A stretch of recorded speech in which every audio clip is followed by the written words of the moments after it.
Hi, this is Dave Pellegrinelli, licensed commercial insurance producer and also retired mortgage broker. So, what's going to happen with interest rates? Well, a year ago, you would have thought there would have been two or three rate cuts by now, and maybe another two or three this year. Now it's looking like we'll be lucky to get one more. The Federal Reserve is talking about maybe having a rate cut later this year, but it's not a certainty either.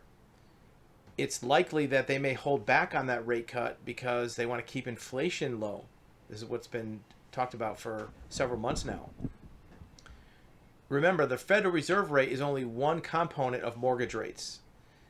The other components are the markup from the mortgage companies and the market that the mortgage companies make on the retail product. Even if mortgage rates stay the same, the interest rate that the Fed has could still go up and the mortgage companies hold the line. On the other hand, if the Federal Reserve rate bumps up, mortgage companies could keep their rates the same or even go lower. It's unlikely, but the mortgage companies want to generate a little bit more business than what they have. They're starting to see some economy of scale and some internal efficiencies.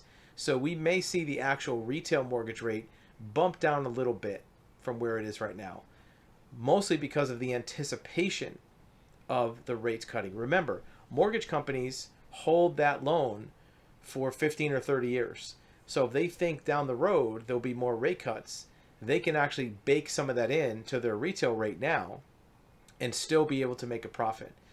The mortgage originator gets their fee up front, they get a flat fee, but the mortgage holder, which is normally Fannie Mae or Freddie Mac, they have to base their rates on. Your video will be back in 8 seconds. In the meantime, remember, you have access to live one-on-one consultation, undivided attention of a licensed certified expert in this subject and many others.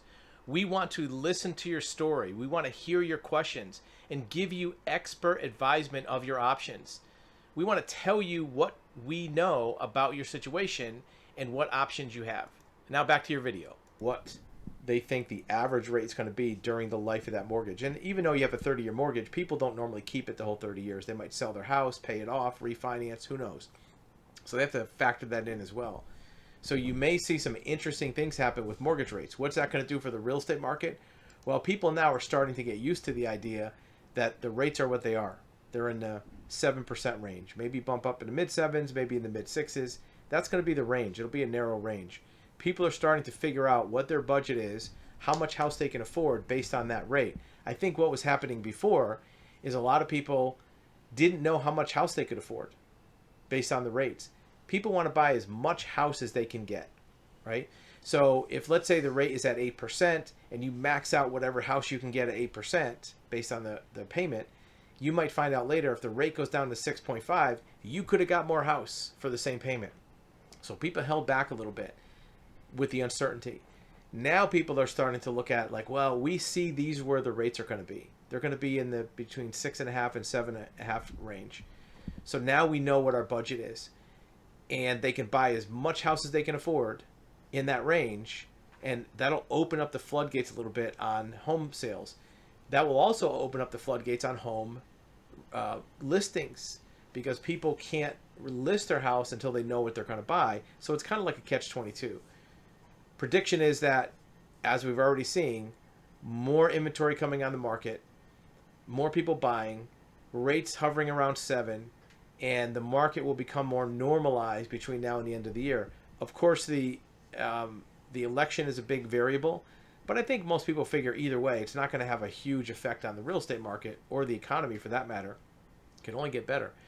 And they're going to start coming loose a little bit with the home purchases. A lot of people are still short on funds, but the home buyers, people who are in the real estate market, they're the ones who are a little more liquid as far as cash and can jump into the market with a little more peace of mind.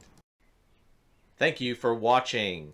Remember, you can access live one-on-one personal consultations with a licensed private investigator, a licensed commercial insurance broker, licensed certified real estate title examiner, Also, a certified civil court mediator. So if you have a need to talk to an expert in any of these fields, or even a licensed building general contractor, you can click the link below, actualhuman.com, and arrange a live, one-on-one, undivided attention with a licensed expert where you can ask any questions, get information about your situation, and we'd be glad to help.